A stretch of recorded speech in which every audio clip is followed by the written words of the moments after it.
Naku po mga kababayan, breaking news po ito. Senator Bongo, binulyak po si Ombudsman Remulla dahil po direktahang binanggit ang pangalan niya na dawit dito po sa pag-urong ng spouses Diskaya na ayon ng makipag-ugnayan sa ICI. Nako mga kababayan, ito na po si Senator Bongo.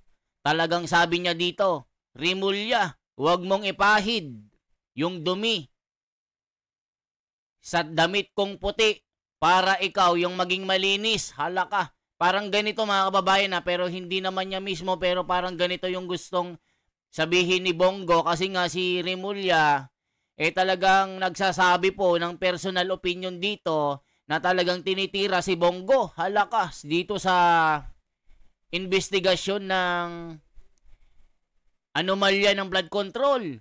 Imbes tumbukin yung mastermind, iba-iba yung tinuturo. Hala ka, ito po.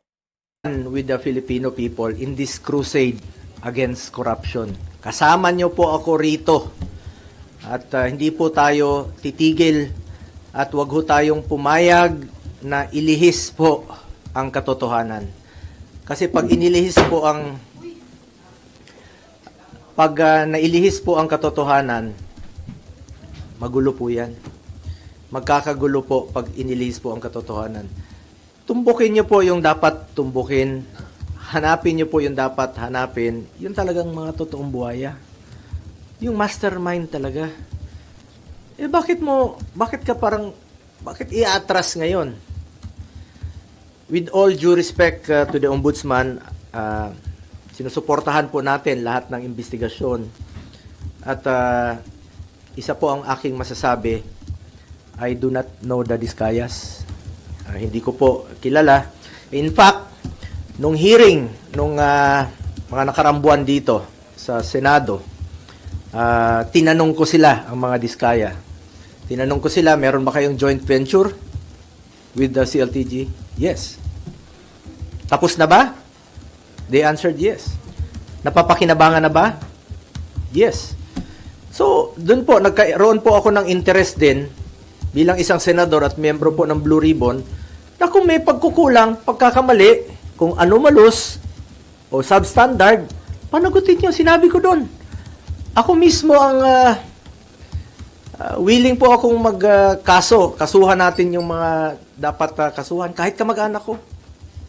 I'm willing to be the complainant kung talagang meron silang pagkukulang. At may pagkukulang ang Diskaya, kasuhan nyo. So yan po mga kababayan.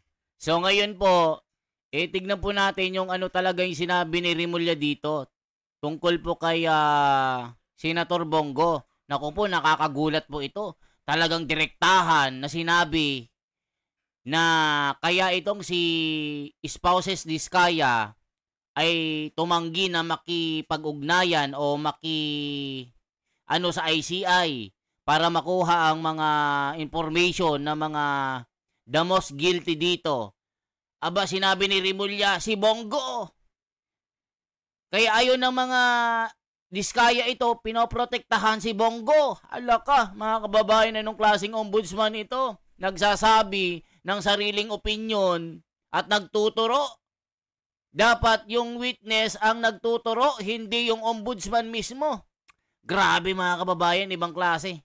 Ombudsman Jesus Crispin Remulla confident of a strong case against those involved in flood control fraud despite the non-cooperation of the Diskayas. He acknowledged, however, that this might have an effect on who will be convicted, but vowed to pursue other means to ensure accountability. Oh yes, of course. Maybe not all.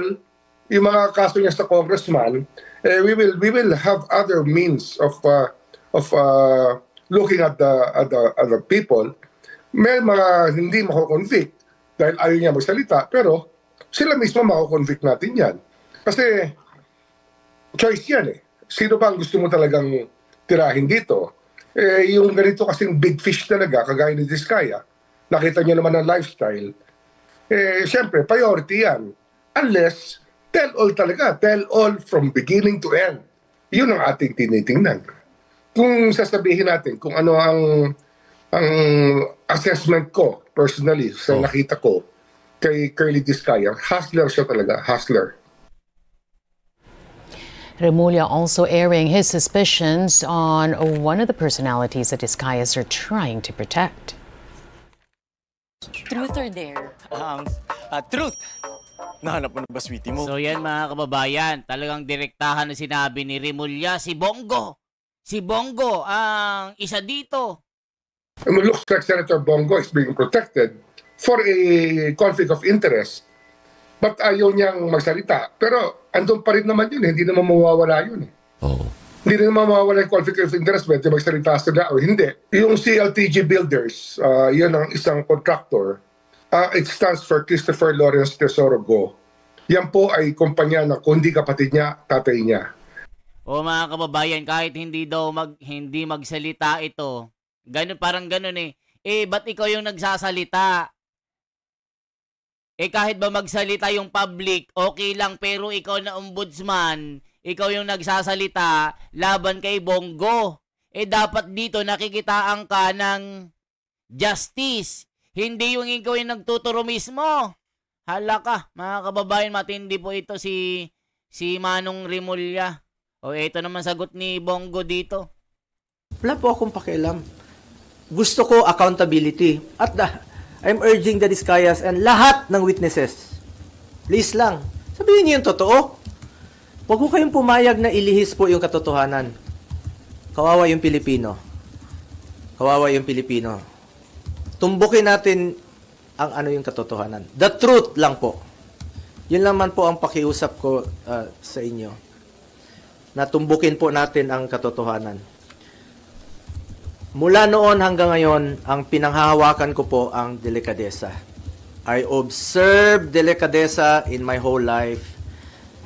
Bilang isang probinsyano na taga Mindanao, Tanggenyong Bisaya, pangalan ko lang po ang aking pinanghahawakan at hindi ko sasayangin yung tiwala at boto na binigay po ng taong bayan. Ginawa niyo akong number 1. Hindi ko sasayangin yung tiwalang binigay niyo po sa akin. At serbisyo lang po ako. Yan po ang kailangan ng taong bayan ngayon. Makatrabaho na tayo at makapagserbisyo po tayo sa ating mga kababayan. So yan po sinabi po ni Senator Bongo na bakit hindi tumbukin ang mga mastermind. Bakit nagbabanggit ng kung sino-sino. Si Remulla, bakit pati siya pinapahid yung dumi sa puting damit ni Bongo para maging malinis siya. Hala ka, mga kababayan. So ito si Remulla. Na nakipag-joint venture sa mga Discaya. At yung detalye nun, very evasive sila sa bagay na yon. Controversial contractors Sarah and Curly Discaya refusing to cooperate further with the Independent Commission for Infrastructure. Meanwhile, over a dozen more personalities linked to flood control anomalies are under a new watch list order. Johnson Manabat reports.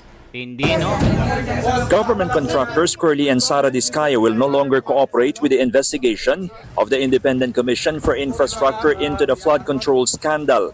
This was announced by ICI Executive Director Attorney Brian Keith Hosaka after the couple attended Wednesday's hearing. Upon the advice of their counsel, they invoked their right to self-incrimination and manifested that they will no longer cooperate with the investigation being conducted by the ICI. According to Hosaka, the couple reached this decision after ICI member and former Public Works Secretary Rogelio Babe Singson said in an interview with ABS-CBN's Karen Davila that no one has qualified yet to be a state witness. No way. They are not the least guilty. They are not. They are principal players. Nakinabang na yung mga yan. Tama na. Galit na yung tao dahil sa kanila. Tapos bibigyan mo ng state protection to be able to get away from further cases and mga kababayan, dito kasi ang nangyari po, 'di ba? Lumabas po si Tambaluslos. Pumunta sa ICI, makikipagtulungan daw sa ikakabilis ng ginagawang investigasyon ng flood control issue. Ang balita po gagawing state witness, siya po yung ipapasok. So si Discaya di-discredit na. So ngayon mga kababayan, yung kwento iba na. iba na yung direksyon ng kwento, pababa, hindi pataas dito. Ito yung sinasabi ni Bongo, bakit ipinapahid yung dumi sa puting damit para sila yung maging malinis? Hala ka. Enjoy the benefits of their anomalous practices. Huwag naman. But Osaka pointed out, Singsan's statement is a personal opinion and not the position of the ICI. They explained that they were thinking that when they cooperate before the ICI, they will be getting a favorable recommendation from the Commission as state witness. Despite this development, investigations of the Commission will continue. However, all information and announcements will now be made by the Executive Director or will come straight from its Chairman, Andres Reyes Jr. So ngayon mga kababayan, yan po ang balita. Kaya galit na galit si Bongo dito mga kababayan. Naku po.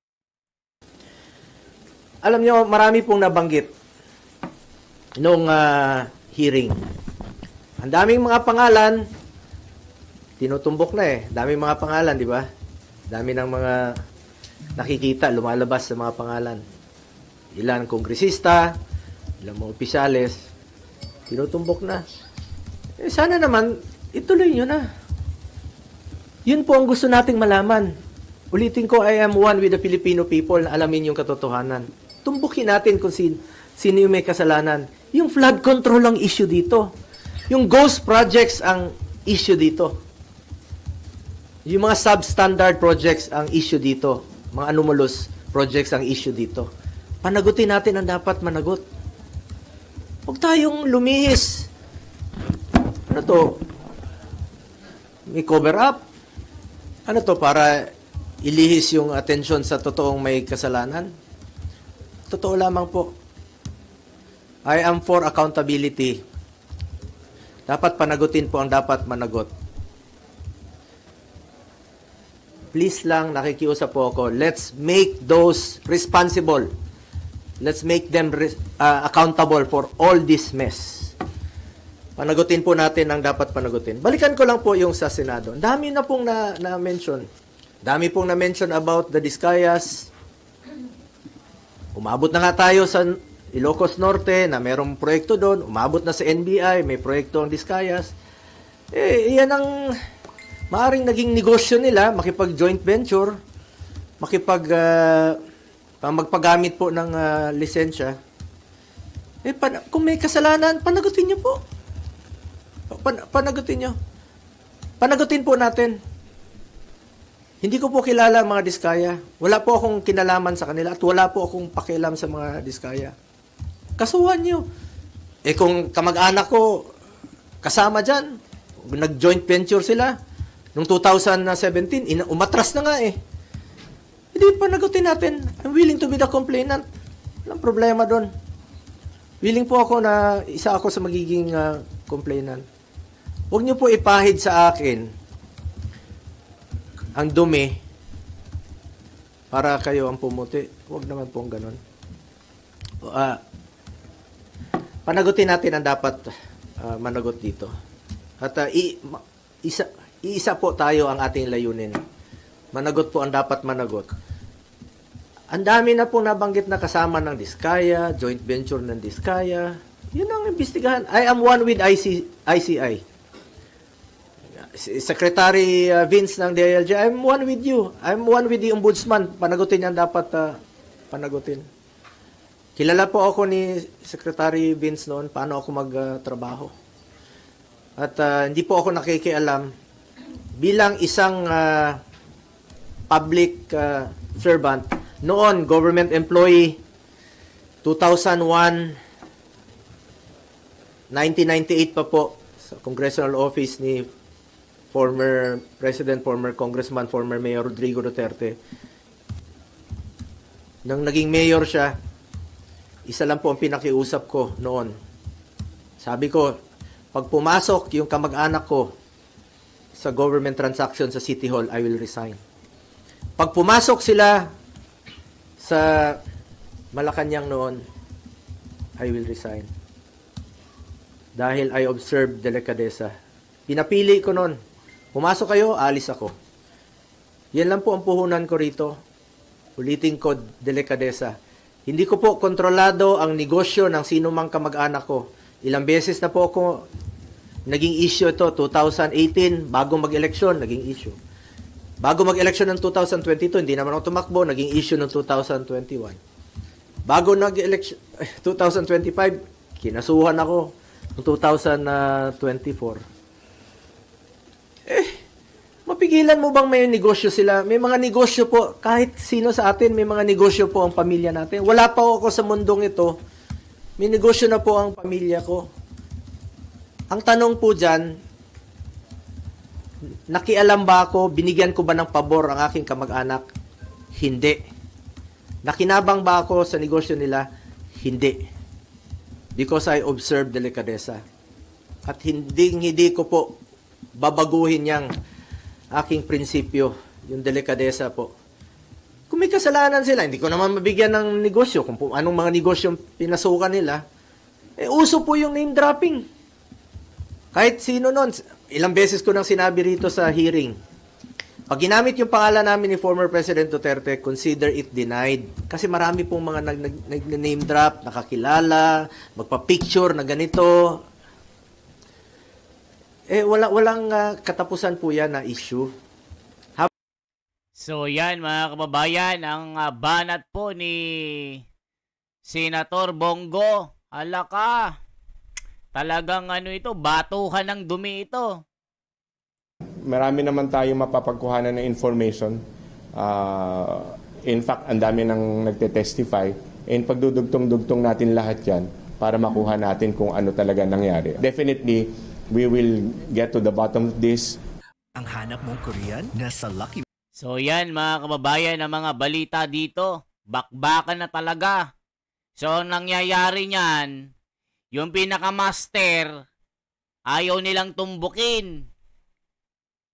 Kalaban po nila sa politika, ang binabanatan nila. Nakita nyo naman mga kababayan, si Gutesa diniscredit, si Diskaya diniscredit. Binabaliktad po yung mga nila dito. Ang tumbukin yung mga talagang sumusuporta kay Sara Duterte. Para po ito mga kababayan, maging clearance po sa suporta sa impeachment trial. Talagang demolition job ito mga kababayan ko. Matindi ito. So anong masasabi nyo dito sa pagsabog ni Bongo? Talagang binakbakan niya si Remulla na huwag ipahid yung dumi sa malinis na puti. Para ikaw ang magmukhang malinis, hala ka. Nakakakilabot ito na birada, mga kababayan. Iba na ang tumbok, iba na ang tirada ng investigasyon, pababa. Tumbok na yung mastermind, dumiretso pa-bounce back. Ala ka, mga kababayan, matindi. Kaya kayo na pong umusga. Ano pong masasabi nyo dito sa sinabi po ni Remulla at Bongo? Sino po ang makatotohanan? Sinong nagsisinungaling? Sino ang madumi? Sino ang maputi? Mga kababayan ko, yan lamang po ang ating bahagi. Salamat, isang like, isang share po at isang subscribe. Salamat po.